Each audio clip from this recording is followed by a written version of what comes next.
welcome back to my channel. So today I'm going to be doing a skincare review. I'm going to be reviewing iunik's Daily Serum Trial Kit. They come in a smaller size, which is quite decent for a few weeks to, test it out. I'm not sure how long ago, but the packaging has changed, and right off the bat, on the cover, they misspelled trial. On their website online, they do have it in the correct spelling on their website. I just don't know why it came out printed like this, but that happens. I'm looking at their website and they have it in English.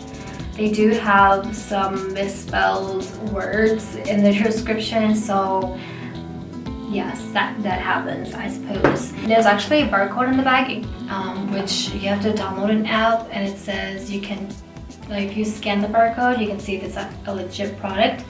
And it is, but yeah. I mean, I got it from YesStyle, so I'm trusting that it is legit. This is the Rose Serum, the Tea Tree, and the Propolis Vitamin Serum. Let's start off with the Rose Serum. As I claim, it's good for improving the skin and giving moisture. It also has 10% rose water, quite watery, so it does run a bit.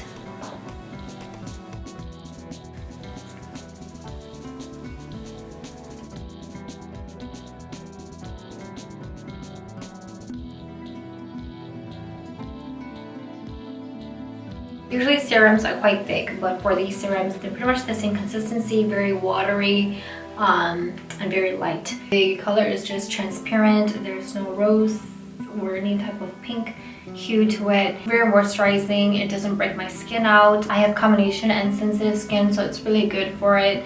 Can't go wrong with rose water for my skin. Not a big fan of the scent, but it does the job. Next up is the Tea Tree Serum. It does have a light greenish color. It is still transparent though. Tea Tree is really good for any red spots or calming the skin. It has 67% tea tree leaf water. This is the one that I use the most because I get red easily. Definitely does help with red spots and calming the skin, leafy scent to it.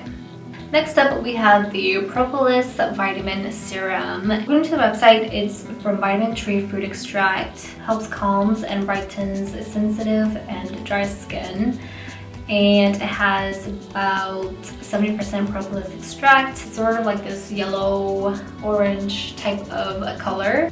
It doesn't smell bad. It kind of smells like a face mask, like a general face mask, if that makes sense. This product in particular does not work for my skin at all. It actually breaks me out. It gives me red spots, and I'm actually still kind of recovering from it. So I've definitely stopped using this. That's the good thing about trial products, because you can see if the product works for your skin or not. For me, I'm usually someone who prefers more thick serums because I think it is better moisturization for my skin. It's totally dried out, but you can see like the shine that it leaves.